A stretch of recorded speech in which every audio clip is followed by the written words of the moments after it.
नमस्कार दोस्तों, आप सभी लोगों का स्वागत करता हूं करियर विद आशुतोष चैनल पर। और हम लोग स्टार्ट कर चुके हैं मोस्ट इंपॉर्टेंट करंट अफेयर्स की लास्ट 7 मंथ की सीरीज, जिसमें दोस्तों हम लोगों ने जनवरी, फरवरी, मार्च और अप्रैल मंथ का करंट अफेयर कर लिया है। और आज दोस्तों लेक्चर नंबर 5 आपके सामने है, जिसमें हम लोग लास्ट 7 मंथ के करंट अफेयर में जनवरी से जुलाई 2024 का करंट अफेयर कर रहे हैं। 7 क्लास में इस सीरीज को समाप्त कर रहे हैं और मई 2024 का करंट अफेयर इस क्लास में आपको देखने को मिलेगा। तो जो लोग नए हैं, पहली बार इस वीडियो को देख रहे हैं, प्लेलिस्ट मैंने बना दी है लास्ट 7 मंथ करंट अफेयर की, मोस्ट इंपॉर्टेंट करंट अफेयर की। जाइए प्लेलिस्ट वाले सेक्शन में, सारे वीडियोस वहां से आप लोग देख लीजिए और 4 महीने का करंट अफेयर आपका क्लियर हो जाएगा। अप्रैल तक का, मई का इस वीडियो में है और 2 वीडियोस आपको और मिलेंगी जून और जुलाई की, जिसमें टॉप 350 क्वेश्चंस आपको मिल रहे हैं जो आपके एग्जाम के लिए सीधे भी एग्जाम में पूछे जा सकते हैं। तो जल्द करिए और अवसर का लाभ उठाइए। आप लोग के लिए एक महत्वपूर्ण सूचना है कि इंडिपेंडेंस डे सेल हमारी एप्लीकेशन पर चल रही है। हमारे एप्लीकेशन को आप करियर विद आशुतोष एप्लीकेशन को प्ले स्टोर से भी डाउनलोड कर सकते हैं, डिस्क्रिप्शन बॉक्स में दिए गए लिंक से भी डाउनलोड कर सकते हैं। और वहां पर यूपीपीसीएस के विजेता बैच में और आरओ के विजय बैच में आपको फ्लैट 500 का डिस्काउंट मिल रहा है और आपको फ्री टेस्ट सीरीज भी मिल रही है। तो जल्द करिए और अवसर का लाभ उठाइए। आपके लिए यह ऑफर आज रात 12 बजे तक के लिए एप्लीकेबल है। इंडिपेंडेंस डे सेल याद रखिएगा, बहुत ही सुनहरा अवसर है, लिमिटेड सीट्स हैं, जल्द से जल्द अवसर का लाभ उठाइए। ठीक, चलिए अब दोस्तों हम लोग पहला क्वेश्चन स्टार्ट करते हैं। आप सभी लोगों को बहुत बहुत नमस्कार, राधे राधे, जय श्री कृष्णा। उम्मीद करता हूं आप लोग बहुत अच्छे होंगे और बहुत अच्छी आपकी तैयारी भी चल रही होगी। तो चलिए क्वेश्चन नंबर 1 मई महीने का देख लेते हैं क्या है। हाल ही में किस राज्य सरकार ने भ्रामक विज्ञापन के कारण 14 पतंजलि उत्पादों के मैन्युफैक्चरिंग लाइसेंस निलंबित कर दिए? उत्तराखंड, उत्तर प्रदेश, गुजरात और राजस्थान आपके ऑप्शन है। And the answer here is, यहाँ पे आंसर क्या है दोस्तों? Uttarakhand is the right answer. Uttarakhand सरकार ने दोस्तों 14 उत्पादों के मैन्युफैक्चरिंग लाइसेंस निलंबित कर दिए हैं पतंजलि के विज्ञापन नियमों का पालन न करने के कारण। कंपनी की जांच की जा रही है। याद रखिएगा, पतंजलि द्वारा भ्रामक प्रभावकारिता के दावों का लगातार प्रचार प्रसार करने का हवाला दिया गया है। यह कार्यवाही सरकार की सत्यनिष्ठा विज्ञापन मानकों को लागू करने की प्रतिबद्धता को दर्शाती है और रामदेव की कानूनी लड़ाई के लिए निहितार्थ भी रखती है। ठीक, चलिए नेक्स्ट क्वेश्चन देख लेते हैं। भारत में किस नियामक संस्था ने हाल ही में फ्रंट रनिंग को रोकने के लिए म्यूचुअल फंड्स नियमों में बदलाव को मंजूरी दी है? तो म्यूचुअल फंड्स नियमों में बदलाव को मंजूरी कौन दे सकता है? अगर आपको ये पता है तो ये प्रश्न का आंसर आपको आराम से हो जाएगा आपसे। आरबीआई, सेबी, एनएसई और PFRDA. And the answer here is P stock securities and exchange board of India. SEBI जो शेयर मार्केट को रेगुलेट करता है, म्यूचुअल फंड भी उसी के अंतर्गत आता है। ठीक, नेक्स्ट क्वेश्चन। हाल ही में एसडीजी का स्थानीयकरण, भारत में स्थानीय शासन में महिलाएं नेतृत्व करें, इस शीर्षक से कार्यक्रम कहां आयोजित किया गया? लंदन, पेरिस, न्यूयॉर्क और नई दिल्ली। एसडीजी मतलब सस्टेनेबल डेवलपमेंट गोल्स, आप सबको पता है। और स्थानीय स्वशासन में महिलाएं नेतृत्व करें, तो ऑलरेडी दोस्तों हमारे यहाँ स्थानीय स्वशासन में महिलाओं के लिए 1/3 आरक्षण की व्यवस्था की गई है। 73वां संविधान संशोधन अधिनियम, 74वां संविधान संशोधन अधिनियम, याद रखिएगा, इंपॉर्टेंट है। ठीक, New York is the right answer. Next question आपके लिए ये रहा, एक्सप्लेनेशन मैंने दिया है, आप देख सकते हैं, वो आपको पीडीएफ में मिल जाएगा। पीडीएफ के लिए आपको क्या करना है, हमारे एप्लीकेशन को डाउनलोड करना है, फ्री मटेरियल वाले सेक्शन में जाना है, वहां पर आपको सारी पीडीएफ मिल जाएगी 7 वीडियोस की। आप आराम से वहां से डाउनलोड कर लें। एप्लीकेशन को डाउनलोड करेंगे तो पीडीएफ सारी मिल जाएगी। ठीक है, सक्षम घाटी किन 2 देशों के बीच में क्षेत्रीय विवाद है? भारत भूटान, भारत पाकिस्तान, भारत नेपाल और चीन और Pakistan. And the answer here is Bharat Pakistan के बीच में सक्षम घाटी क्या है दोस्तों? एक विवाद का विषय है, ये बात आपको ध्यान रखना है। क्लियर? ठीक है, चलिए अब देखिए, सक्षम घाटी में चीन के निर्माण का भारत विरोध करता है, जिसे अवैध माना जाता है। यह घाटी पाकिस्तान के कब्जे वाले कश्मीर का हिस्सा है। यह एक विवादित क्षेत्र है जिस पर भारत का दावा है, लेकिन पाकिस्तान द्वारा नियंत्रित है। 1963 में पाकिस्तान ने इसे चीन को सौंप दिया था, याद रखिएगा। और अनुच्छेद 6 में कश्मीर विवाद के समाधान के बाद फिर से बातचीत करने का प्रावधान है। ठीक है, याद रखिएगा, यह है कहां पर? जिंजियांग, पीओके और सियाचिन ग्लेशियर की सीमा पर स्थित है। ये बात आपको ध्यान रखना है। इसकी लोकेशन आपके एग्जाम में पूछी जा सकती है और मल्टीपल स्टेटमेंट पे ये क्वेश्चन आपका बन सकता है। बहुत ही बेहतरीन क्वेश्चन आपके लिए, याद रखिएगा, मल्टीपल स्टेटमेंट का क्वेश्चन यहाँ पर आपका एक फ्रेम किया जा सकता है, जो आपको बहुत ही अच्छे से क्या करना है, तैयार करना है। 1970 के दशक में बनाया गया काराकोरम राजमार्ग चीन और पाकिस्तान के बीच हुए समझौते का परिणाम था। ठीक, याद रखिएगा, इंपॉर्टेंट है। इसकी लोकेशन क्या है? इसकी लोकेशन जिंजियांग प्रांत, पीओके और सियाचिन ग्लेशियर की सीमा पर है, ये बात आप लोग ध्यान रखेंगे। क्लियर। चलिए नेक्स्ट क्वेश्चन, हाल ही में किस देश की पुरुष टीम ने इंडोनेशिया को हराकर 11वां थॉमस कप जीता? चीन, मलेशिया, भारत और वियतनाम।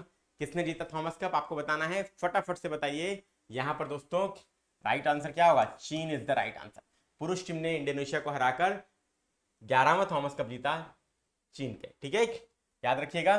चीन के जेंगडू में आयोजित 2024 बैडमिंटन थॉमस और उबेर कप में चीनी बैडमिंटन टीम का दबदबा देखने को मिला, जिसमें पुरुष और महिला दोनों वर्ग के खिताब चीन ने जीत लिए हैं। यह बात आपको ध्यान रखना है, इंपॉर्टेंट है।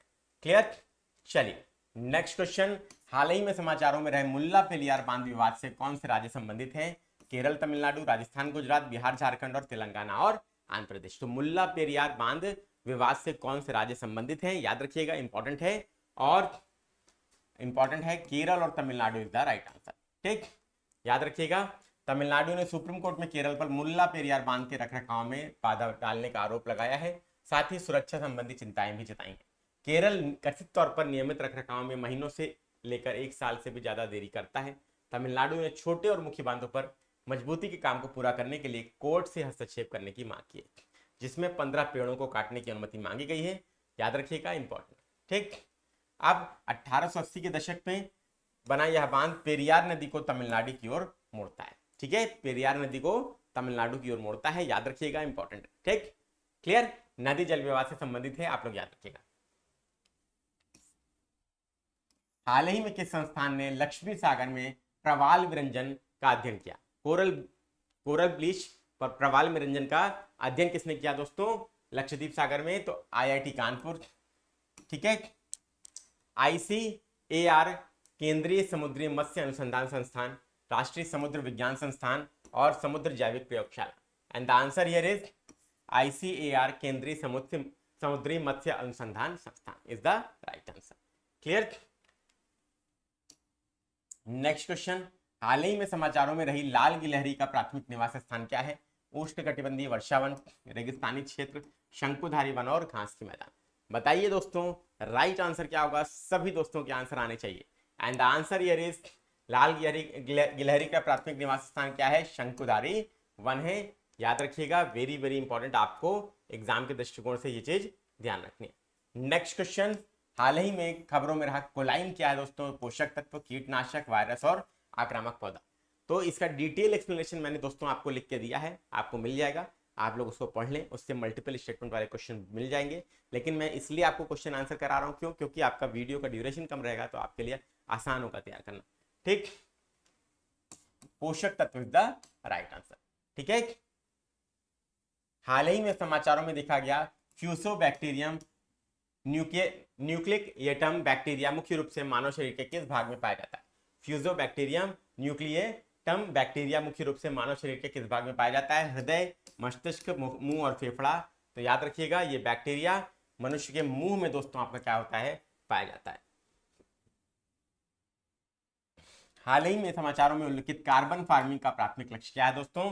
वायुमंडल से कार्बन डाइऑक्साइड को पकड़ना और संग्रहित करना, कृषि पैदावार बढ़ाना, कृषि में पानी की खपत को कम करना, ग्रीन हाउस गैस के उत्सर्जन को बढ़ावा देना।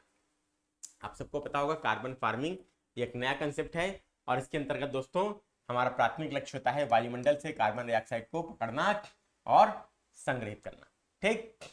कार्बन खेती या कार्बन पृथक्करण खेती का उद्देश्य मिट्टी या बायोमास में वायुमंडल से कार्बन डाइऑक्साइड को पकड़कर संग्रहित करके जलवायु परिवर्तन को कम करना होता है, ये बात आपको ध्यान रखना है। Clear. Science and tech GS paper 3 का क्वेश्चन है, कार्बन फार्मिंग आ सकता है। हाल ही में किस आईआईटी ने भारत की पहली स्वदेशी micro controller chip secure IoT launch की है? किस आईआईटी ने secure IoT micro controller chip launch की है दोस्तों? तो ऑप्शंस आपके हैं IIT Bombay, IIT Madras, IIT Kanpur और आईआईटी रुड़की। तो यहाँ पे क्या आंसर होगा दोस्तों? IIT Madras is the right answer, ठीक है।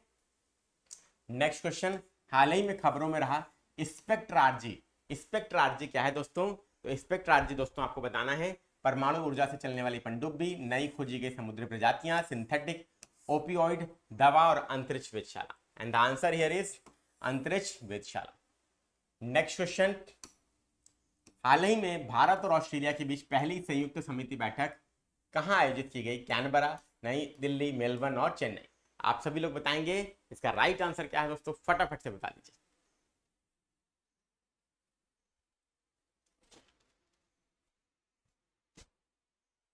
क्लियर? तो देखा जाए दोस्तों क्या आंसर होगा, तो यहां पर दोस्तों आंसर है कैनबरा। ठीक, ऑस्ट्रेलिया कैनबरा या इज द राइट आंसर। ठीक है, हाल ही में भारत और ऑस्ट्रेलिया के बीच पहली संयुक्त समिति बैठक हम लोगों ने देख लिया, Canberra is the right answer. ठीक है, 15वां क्वेश्चन, विश्व वन्यजीव अपराध रिपोर्ट 2024 हाल ही में किस संगठन द्वारा जारी की गई? विश्व वन्यजीव अपराध रिपोर्ट 2024 कौन सा संगठन जारी करता है, आपको पता होना चाहिए। संयुक्त राष्ट्र ड्रग एवं अपराध कार्यालय, विश्व स्वास्थ्य संगठन, विश्व बैंक और संयुक्त राष्ट्र विकास कार्यक्रम। आंसर क्या है, संयुक्त राष्ट्र ड्रग और अपराध कार्यालय। नेक्स्ट, विश्व वन्यजीव अपराध रिपोर्ट, ये सेम क्वेश्चन है दोस्तों। ठीक है, और सेम नंबर भी है। क्वेश्चन नंबर 17, हाल ही में समाचारों में देखे गए रेशम कपड़ा के पेड़ मुख्य रूप से किस वन में पाए जाते हैं? रेशम कपास के पेड़ मुख्य रूप से किस वन में पाए जाते हैं? नम पर्णपाती और अर्ध सदाबहार वन, पर्वतीय आर्द्र समशीतोष्ण वन, हिमालयी नम वन और दलदली वन। आप सबको बताना है what is the right answer here, जल्दी से बता दीजिए। इसका सही उत्तर क्या होगा दोस्तों, रेशम कपास के पेड़ मुख्य रूप से नम पर्णपाती और अर्ध सदाबहार वन में पाए जाते हैं। याद रखिएगा, वेरी वेरी इंपॉर्टेंट आपके एग्जाम के दृष्टिकोण से। ठीक, एक्सप्लेनेशन सब लोग देख लीजिएगा, पीडीएफ में आपको मिल जाएगा। हाल ही में समाचारों में देखिए गए सेम क्वेश्चन सेम नंबर, हाल ही में खबरों में रहा सरिस्का टाइगर रिजर्व किस राज्य में है? गुजरात, हरियाणा, राजस्थान और कर्नाटक। सरिस्का टाइगर रिजर्व किस राज्य में है? आपको याद रखना है, नेशनल पार्क टाइगर रिजर्व आपको हमेशा याद रखना है, एग्जाम के लिए बहुत ज्यादा इंपॉर्टेंट है। ठीक है, सभी लोग वेरी वेरी इंपॉर्टेंट आपके एग्जाम के दृष्टिकोण से आप लोग ध्यान रखिएगा। यहां पर राइट आंसर क्या है, Sariska tiger reserve Rajasthan is the right answer. Clear? हाल ही में अरुणाचल प्रदेश के किस वन्य जीव अभ्यारण्य में लाल पांडा देखा गया? टैले घाटी, पखोई, कामलांग और ईगल नेस्ट। तो कहां पर रेड पांडा देखा गया दोस्तों? रेड पांडा बहुत इंपॉर्टेंट है एग्जाम के लिए, याद रखिएगा। IUCN के किस लिस्ट में है, कमेंट बॉक्स में बताइए। ईगल नेस्ट वन्यजीव अभ्यारण्य याद रखिएगा, अरुणाचल प्रदेश में देखा गया ये रेड पांडा। ठीक है, ये छोटे वृक्षीय स्तनधारी नेपाल, भारत, भूटान, म्यांमार और चीन के ऊंचे ऊंचे जंगलों में रहते हैं। इनके पसंदीदा आवास में हिमालय के समशीतोष्ण वन शामिल हैं, जो बांस की निचली मंजिलों के साथ 2200 से 4800 मीटर की ऊंचाई पर सबसे अच्छे से पनपते हैं। ठीक है, विभिन्न नियमों के तहत संरक्षित रेड पांडा को आवास विखंडन, जंगली कुत्तों द्वारा शिकार, कभी कभी शिकार जैसे खतरों का सामना करना पड़ता है। कमेंट बॉक्स में बताना है IUCN की किस लिस्ट में है, आप सब लोग बताइएगा, इंपॉर्टेंट है दोस्तों। नेक्स्ट क्वेश्चन, हाल ही में किस राज्य ने बिजली पैदा करने के लिए चीड़ की सुइयों का उपयोग करने के लिए जैव ऊर्जा परियोजनाएं शुरू की हैं? बिजली पैदा करने के लिए चीड़ की सुइयों का उपयोग करने के लिए जैव ऊर्जा परियोजनाएं स्टार्ट की हैं, आपको पता होना चाहिए। ठीक है, हिमाचल, उड़ीसा, उत्तराखंड और गुजरात, और यहां पर Uttarakhand is the right answer. Uttarakhand ने बिजली पैदा करने के लिए चीड़ की सुइयों का उपयोग करने हेतु जैव ऊर्जा परियोजनाएं शुरू की हैं। ठीक, सेला सुरंग, जिसे हाल ही में इंटरनेशनल बुक ऑफ ऑनर द्वारा भारत की सबसे ऊंची सुरंग के रूप में मान्यता दी गई, किस राज्य में है? हिमाचल, उत्तराखंड, अरुणाचल प्रदेश और असम। यह प्रश्न ज्योग्राफी के लिए भी इंपॉर्टेंट है, आपके एग्जाम में आ सकता है। सेला सुरंग को मैप में देखिए, आइडेंटिफाई करिए कहां पर है। ठीक, Arunachal Pradesh is the right answer. Next question, हाल ही में खबरों में रही इग्ला एस रक्षा प्रणाली किस देश के द्वारा विकसित की गई है? रूस, चीन, इजराइल, जापान। और दोस्तों ये कुछ प्रश्न हम लोग अप्रैल वाले में भी कर चुके हैं कि रूस ने भारत को इग्ला एस डिफेंस सिस्टम भी दिया है दोस्तों। ठीक है, तो इग्ला एस प्रणाली किसकी है? तो वो अगर वीडियो आप देखे होंगे तो ये प्रश्न आपका आराम से बन जाएगा। रूस इज द राइट आंसर। ठीक, हाल ही में भारत, ऑस्ट्रेलिया, इंडोनेशिया त्रिपक्षीय समुद्री सुरक्षा कार्यशाला का दूसरा संस्करण कहां पर आयोजित किया गया? यहां पर देखिए, थोड़ा सा मैं आपको बता देता हूं इसके बारे में। ठीक है, बेसिकली भारतीय सेना को मई के अंत तक नए रूसी Igla S VSHO RD system मिलने वाले हैं। ये रूस द्वारा विकसित है, व्यक्तिगत या चालक दल के उपयोग के लिए एक हैंडेड मैनपैड्स हैं, जो कम उड़ान वाले विमानों, क्रूज मिसाइलों और ड्रोन को निशाना बनाता है। ये क्या करता है? विमानों, क्रूज मिसाइलों और ड्रोन को निशाना बनाता है। ठीक है, याद रखिएगा। क्लियर?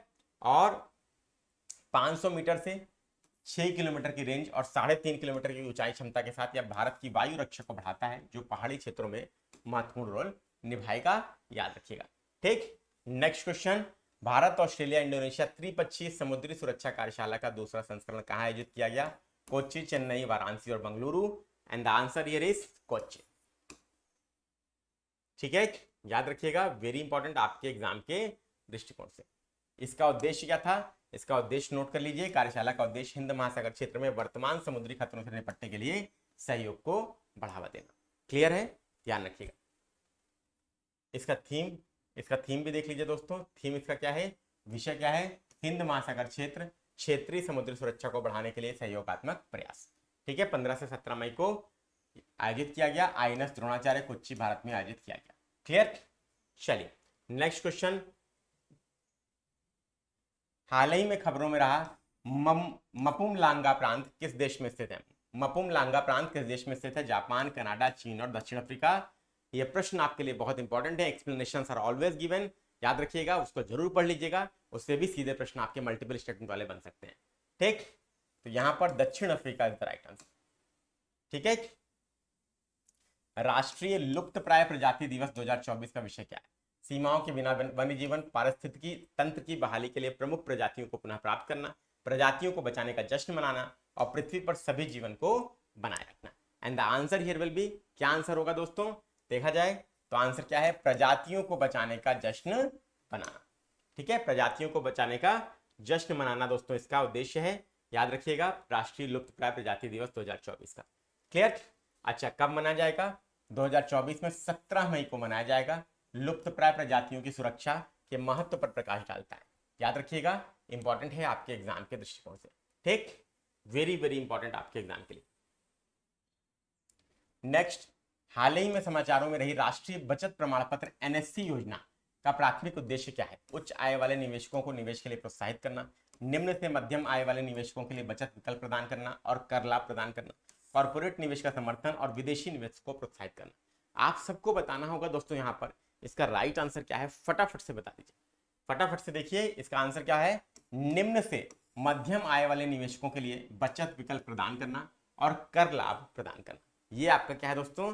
ये आपका राइट विकल्प है। एनएससी योजना बहुत पॉपुलर है दोस्तों और बहुत अच्छी स्कीम है दोस्तों, ये बात याद रखिएगा। ठीक, प्रधानमंत्री ने अपने नामांकन दाखिल करते समय राष्ट्रीय बचत प्रमाण पत्र एनएससी योजना में 9.12 लाख रुपए के निवेश की घोषणा की। एनएससी भारत सरकार द्वारा निश्चित आय वाली निवेश योजना है जो बचत और कर लाभ को बढ़ावा देने के लिए निम्न से मध्यम आय वाले निवेशकों को लक्षित करती है। निवेश व्यक्तिगत रूप से नाबालिगों के लिए और संयुक्त रूप से डाकघरों के माध्यम से किया जा सकता है, याद रखिएगा। ये आपका प्रश्न वेरी इंपॉर्टेंट है दोस्तों, पहले बता दूं। और मल्टीपल स्टेटमेंट के लिए नोट कर लीजिएगा, किसके लिए? मल्टीपल स्टेटमेंट के लिए इट इज वेरी इंपॉर्टेंट। ठीक,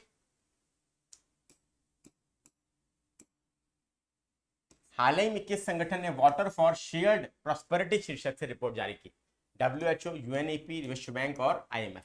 वाटर फॉर शेयर्ड प्रॉस्पेरिटी नामक शीर्षक से रिपोर्ट किसने जारी की? तो याद रखिए, इंपॉर्टेंट क्वेश्चन है, world bank is the right answer. ठीक है, clear? Water for shared prosperity. विश्व बैंक ने इंडोनेशिया के बाली में 10वें विश्व जल मंच पर साझा समृद्धि के लिए जल का अनावरण किया, जिसमें साझा समृद्धि को समान विकास के रूप में परिभाषित किया गया, विशेष रूप से सबसे गरीब लोगों के लिए। ठीक है, याद रखिएगा, ये आपके लिए इंपॉर्टेंट है मेंस के लिए। 2022 में 197 मिलियन लोगों के पास सुरक्षित पेयजल नहीं था, 211 मिलियन लोगों के पास बुनियादी स्वच्छता की कमी थी और 450 मिलियन लोग वैश्विक स्तर पर उच्च गरीबी, कम पानी पहुंच वाले क्षेत्रों में थे। ये डेटा आपके मेंस के लिए इंपॉर्टेंट है, एसए के लिए इंपॉर्टेंट है, याद रखिएगा, वेरी इंपॉर्टेंट। ठीक, हाल ही में किस मंत्रालय ने सड़कों पर वाहनों की गति मापने के लिए इस्तेमाल किए जाने वाले रडार स्पीड गन के लिए नए नियम प्रस्तावित किए? उपभोक्ता मामले मंत्रालय, एमएसएमई, सड़क परिवहन और राजमार्ग मंत्रालय और रक्षा मंत्रालय। तो याद रखिएगा, यहाँ पे आंसर क्या है? उपभोक्ता मामले मंत्रालय। उपभोक्ता मामले मंत्रालय ने सड़कों पर वाहनों की गति मापने के लिए इस्तेमाल किए जाने वाले रडार स्पीड गन के लिए नए नियम प्रस्तावित किए हैं। ठीक, इंपॉर्टेंट है, याद रखिएगा। कौन सा देश हाल ही में अंतरराष्ट्रीय सौर गठबंधन का 99वां सदस्य बन गया है? स्पेन, मोरक्को, अल्जीरिया और Brazil is the right answer. और राइट ऑप्शन आपका स्पेन है। ठीक है, ऑप्शंस आपके 4 हैं, जिसमें स्पेन आपका आईएसए का 99वां सदस्य बना है। और याद रखिएगा, ये गठबंधन जो है भारत और फ्रांस के नेतृत्व में जो है स्थापित किया गया था। क्लियर? क्लियर।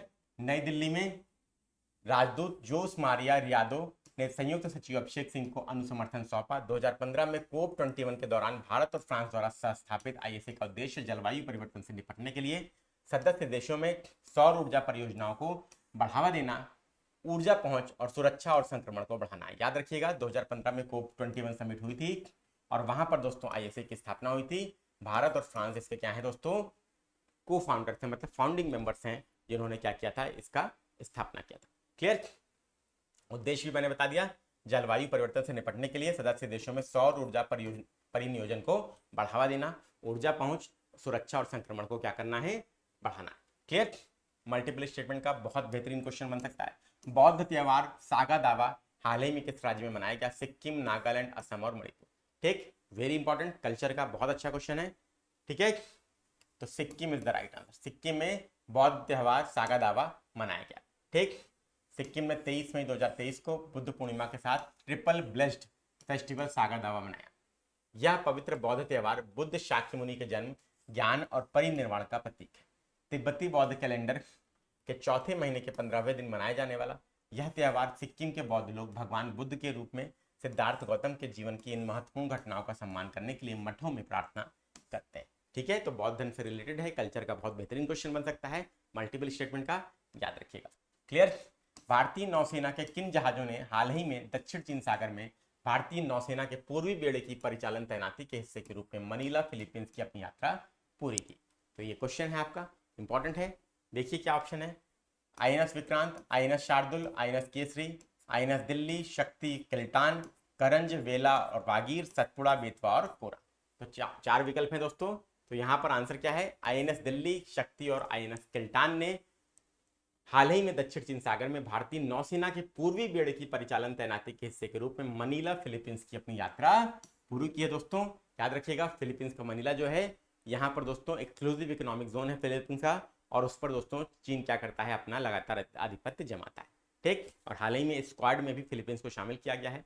ठीक है, तो स्क्वाड क्या है या क्वाड क्या है, इसके लिए आपको हमारे करंट इश्यूज की प्लेलिस्ट को जाना पड़ेगा चैनल पर और देखना पड़ेगा, सारे वीडियोस आपको मिल जाएंगे मोस्ट इंपॉर्टेंट। ठीक, चलिए, हाल ही में किस राज्य सरकार ने तंबाकू उत्पादों की बिक्री, उत्पादन और वितरण पर प्रतिबंध लगा दिया? तो केरल, यूपी, बिहार और तेलंगाना। किसने तंबाकू उत्पादों की बिक्री, उत्पादन और वितरण पर प्रतिबंध लगा दिया? And the answer here is Telangana. ठीक है, हाल ही में खबरों में रहा प्रवाह पोर्टल किस संस्था द्वारा लॉन्च किया गया? आरबीआई, एसबीआई, नाबार्ड और SEBI is the right answer. तो प्रवाह पोर्टल याद रखिए आरबीआई से संबंधित है और ये आपकी परीक्षा में आ भी सकता है, इट इज वेरी इंपॉर्टेंट। ठीक, तीन प्रमुख पहले यहाँ पे क्या की गई, अनावृत की गई आरबीआई के गवर्नर ने, प्रवाह portal, retail direct mobile app और एक फिनटेक रिपोजिटरी। ठीक है, Indian oil corporation limited IOCL या आईओसी ने हाल ही में हाइड्रोजन और ईंधन सेल्फ टेक्नोलॉजी को बढ़ावा देने के लिए भारत की किस सशस्त्र सेना के साथ समझौता ज्ञापन पर हस्ताक्षर किया? मतलब हाइड्रोजन और ईंधन सेल्फ टेक्नोलॉजी को बढ़ावा देने के लिए किस सशस्त्र सेना के साथ आईओसीएल ने समझौता किया? दोस्तों आपको याद रखना है, इट इज इंडियन मिलिट्री या भारतीय सेना। ठीक, इसका उद्देश्य क्या है, नवाचार को बढ़ावा देना और टिकाऊ परिवहन को आगे बढ़ाना है। क्लियर।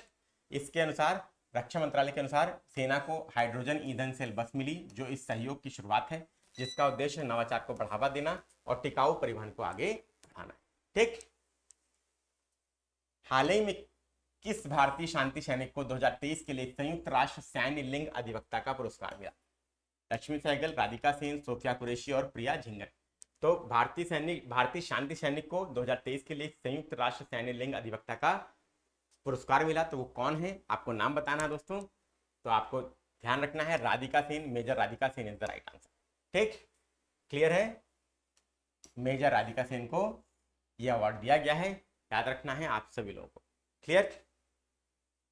हाल ही में समाचारों में रही शरावती नदी पूरी तरह से किस राज्य में बहती है?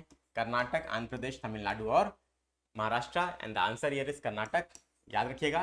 और कर्नाटक में शरावती नदी पर बहुत ही महत्वपूर्ण एक जलप्रपात बनता है, कमेंट बॉक्स में नाम करके बताइए क्या है इसका नाम, फटाफट से। ठीक है, नदी क्या करती है दोस्तों, जोग वाटरफॉल बनाती है, या जरसोप्पा या महात्मा गांधी जलप्रपात।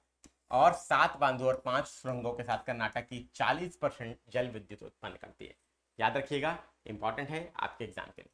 शरावती नदी पश्चिमी कर्नाटक में अरब सागर में पश्चिम की ओर बहती है या 128 किलोमीटर तक फैली हुई है। इसका बेसिन 2985 वर्ग किलोमीटर में फैला है। ठीक, हाल ही में खबरों में रहा माइक्रोसेफली क्या है? माइक्रोसेफली क्या है? ऐसी स्थिति जिसमें बच्चों की आंखें सामान्य से बड़ी होती हैं, ऐसी स्थिति जिसमें बच्चे का सिर सामान्य से बहुत छोटा होता है, ऐसी स्थिति जिसमें बच्चे का सिर सामान्य से बड़ा होता है, और एक ऐसी स्थिति जिसमें बच्चे का दिल सामान्य से बड़ा होता है। तो ये इंपॉर्टेंट क्वेश्चन है, डिजीज से काफी सारे क्वेश्चन आते हैं। तो ये माइक्रोसेफली याद रखिएगा, ये एक ऐसी स्थिति है जिसमें बच्चे का सिर सामान्य से बहुत छोटा होता है। ठीक है, याद रखिएगा। शोध में माइक्रोसेफली और न्यूरॉन विकास में SAS6 जीन के महत्व की पुष्टि हुई है और इसके कारण शिशुओं में सिर का आकार काफी छोटा हो जाता है, जो अक्सर खराब मोटर कौशल, बोलने में कठिनाई, असामान्य चेहरे की विशेषताओं से जुड़ा होता है। ठीक है, यह भ्रूण के मस्तिष्क के विकास के दौरान असामान्य कोशिका विभाजन से उत्पन्न होता है और इसका निदान जन्म पूर्व किया जा सकता है। ठीक है, सगोत्र विवाह SAS6 जीन की 2 उत्परिवर्तित प्रतियों को विरासत में प्राप्त करने की बढ़ी हुई संभावनाओं के कारण जोखिम को बढ़ाते हैं, जो कोशिका विभाजन और सेट्रियोल गठन के लिए महत्वपूर्ण है। बहुत डिटेल इंपॉर्टेंट नहीं है, बस इसका याद रखिएगा। इलाज जो है वो बच्चे के जन्म से पहले ही हो सकता है और इससे क्या होता है, खराब मोटर कौशल, बोलने में कठिनाई आती है और असामान्य चेहरा हो सकता है। ठीक, ये आपको ध्यान रखना है।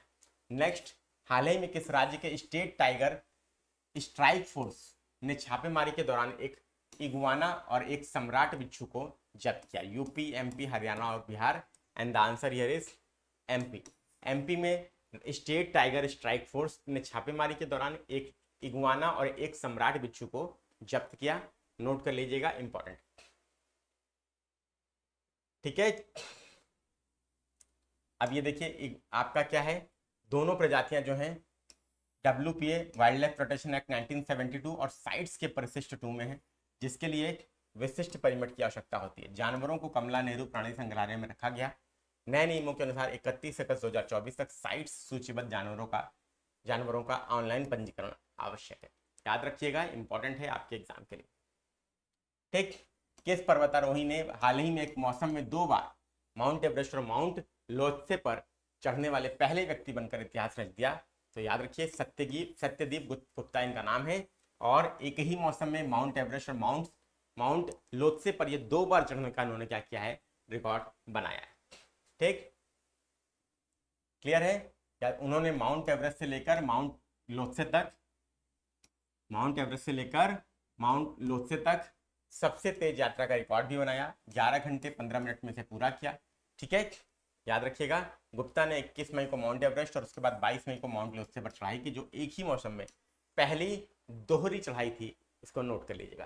ठीक, नेक्स्ट, 29 मई 2024 को DRDO हवा से सतह पर मार करने वाली किस मिसाइल का सफलतापूर्वक परीक्षण किया? DRDO ने प्रगति 4, अग्नि 6, रुद्रम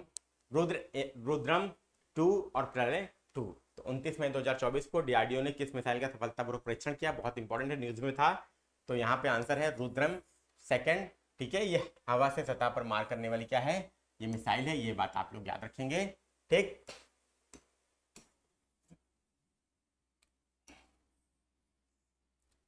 DRDO ने लॉन्च किया।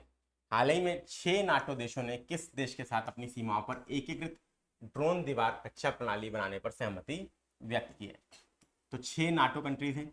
अब नाटो कंट्रीज ही दोस्तों बेसिकली क्या है, नाटो ही एक एक्चुअल रीजन है दोस्तों जो रूस और यूक्रेन के युद्ध का कारण है। ठीक, रूस, Belarus, Latvia, Lithuania, Estonia, Poland और फिनलैंड और नॉर्वे। तो रूस और बेलारस, याद रखिएगा, रूस और बेलारस, 6 नाटो देशों ने रूस और बेलारस के साथ अपनी सीमाओं पर एकीकृत ड्रोन दीवार रक्षा प्रणाली बनाने पर सहमति व्यक्त की है। हाल ही में सरकारी स्वामित्व वाली कंपनी गेल इंडिया लिमिटेड ने कहां पर अपने पहले 10 मेगावाट के हाइड्रोजन संयंत्र का शुभारंभ किया? कर्नाटक, हरियाणा, सिक्किम और MP। बताइए दोस्तों, यहां पर क्या राइट आंसर होगा? गेल ने MP में 10 मेगावाट के ग्रीन हाइड्रोजन संयंत्र का शुभारंभ किया। नोट कर लीजिएगा। 27 मई से 1 जून 2024 के बीच भारत की अध्यक्षता में विश्व स्वास्थ्य सभा का आयोजन कहां पर किया जा रहा है? ठीक है, 27 मई से 1 जून 2024 के बीच भारत की अध्यक्षता में विश्व वर्ल्ड हेल्थ कॉन्फ्रेंस या विश्व स्वास्थ्य सभा का आयोजन कहाँ किया जा रहा है? तो कहाँ किया गया is the right answer, Geneva. ठीक, नेक्स्ट, विश्व भूख दिवस 2024 कब मनाया गया? 26 मई 2024, 27 मई 2024, 28 मई 2024 और 29 मई 2024। क्या इसका सही उत्तर होगा दोस्तों? तो इसका राइट आंसर क्या है? 28 मई 2024। 28 मई 2024 को केंद्रीय आयुर्वेदिक विज्ञान अनुसंधान परिषद ने किस पहल को लॉन्च किया? प्रतिभा 2024, प्रगति 2024, परख 2024 और वरुण 2024। तो प्रगति 2024 is the right answer. Pragati 2024 is the right answer, याद रखिएगा। ठीक है, केंद्रीय आयुर्वेदिक विज्ञान अनुसंधान परिषद ने प्रगति 2024 को लॉन्च किया। नेक्स्ट, 29 मई 2024 को किस देश ने वर्ष 2003 में अपनी स्थापना के बाद से पहली बार 2024 से 26 के लिए कोलंबो प्रक्रिया की अध्यक्षता ग्रहण की? भारत, चीन, श्रीलंका और पाकिस्तान। तो कोलंबो प्रक्रिया की अध्यक्षता किस देश ने ग्रहण की 2024 से 26 के लिए? तो दोस्तों याद रखिएगा, Bharat is the right answer, India is the right answer. Clear, very important. ठीक, हाल ही में तिरुवनंतपुरम अंतरराष्ट्रीय हवाई अड्डे को किसके द्वारा जीरो वेस्ट टू लैंडफिल प्रमाणन प्रदान किया गया? मतलब तिरुवनंतपुरम अंतरराष्ट्रीय हवाई अड्डे को जीरो वेस्ट टू लैंडफिल प्रमाणन या सर्टिफिकेशन दिया गया। इंडियन नेशनल एयरवेज, भारतीय उद्योग परिसंघ का सतत विकास उत्कृष्टता केंद्र, भारतीय रेलवे और नागरिक उड्डयन मंत्रालय। तो किसने दिया है? तो भारतीय उद्योग परिसंघ का सतत विकास उत्कृष्टता केंद्र, ये क्या करता है? जीरो वेस्ट टू लैंडफिल प्रमाणन देता है तिरुवनंतपुरम इंटरनेशनल एयरपोर्ट को। 21 मई 2024 को किस जर्मन लेखिका को उनकी पुस्तक कैरोस के लिए अंतर्राष्ट्रीय बुकर पुरस्कार 2024 से सम्मानित किया गया? तो किस जर्मन लेखिका को किया गया? तो जेनी एरपेनबेक, जोजो मोयेस, रोहिंग्या सुंदरंग और Michael John is the option are the options. तो राइट आंसर क्या है? तो जर्मन लेखिका कौन है? तो जेनी एरपेनबेक। इनको इनकी पुस्तक कैरोस के लिए, कैरोस भी याद रखिएगा, ठीक है। और अंतर्राष्ट्रीय बुकर पुरस्कार 2024 भी आप लोग को क्या करना है? याद रखना है, इनको दिया गया है। ठीक, क्लियर है? जर्मन की है, याद रखिए, जर्मनी की है, याद रखिएगा, इंपॉर्टेंट है। 22 मई 2024 को स्पेन किस संगठन का 99वां सदस्य बना? अंतर्राष्ट्रीय विज्ञान परिषद, अंतर्राष्ट्रीय सौर गठबंधन, यूरोपीय संघ और संयुक्त राष्ट्र। तो ये आपका होमवर्क क्वेश्चन है दोस्तों, पूरे 50 क्वेश्चन हम लोगों ने किए। अब इसका आंसर दोस्तों आप लोगों को क्या करना है? कमेंट बॉक्स में देना है। और उम्मीद करता हूँ वीडियो आप सबको पसंद आया होगा। और अगर आप लोग ये सीरीज पसंद कर रहे हैं दोस्तों, तो कृपया करके एक एक बार आप सभी लोग अपने दोस्तों के बीच में इसे शेयर भी कर दें, वीडियो को लाइक ज़रूर करें, ताकि ज़्यादा से ज़्यादा लोगों तक ये वीडियो पहुँचे। Thank you very much. और नेक्स्ट वीडियो में अब आपको मिलेगा मई महीने का करंट अफेयर हम लोगों ने कर लिया, जून का, और फिर जुलाई के साथ हम लोग इसको कंप्लीट कर लेंगे। वेरी इंपॉर्टेंट, याद रखिएगा। Thank you very much, best of luck. आप सभी लोग इस 15 अगस्त के अवसर पर आर यूपीपीसी से तैयारी कर रहे हैं अगर, तो हमारे एप्लीकेशन को डाउनलोड करके इंडिपेंडेंस डे सेल के अंतर्गत बैचेस में डिस्काउंट का लाभ उठा सकते हैं और फ्री टेस्ट सीरीज का लाभ उठा सकते हैं। उम्मीद करता हूँ आप लोग बहुत अच्छे से तैयारी करेंगे और आज़ादी के इस महत्व को समझते हुए, जो आज़ादी आपको मिली है जीवन में, निर्णय लेने की स्वतंत्रता, अपने मनचाहे पद को प्राप्त करके अपना, अपने परिवार का, समाज का और देश का नाम रोशन करेंगे। Thank you very much. एक बार फिर से आप सभी को बहुत बहुत नमस्कार, राधे राधे और जय श्री कृष्ण।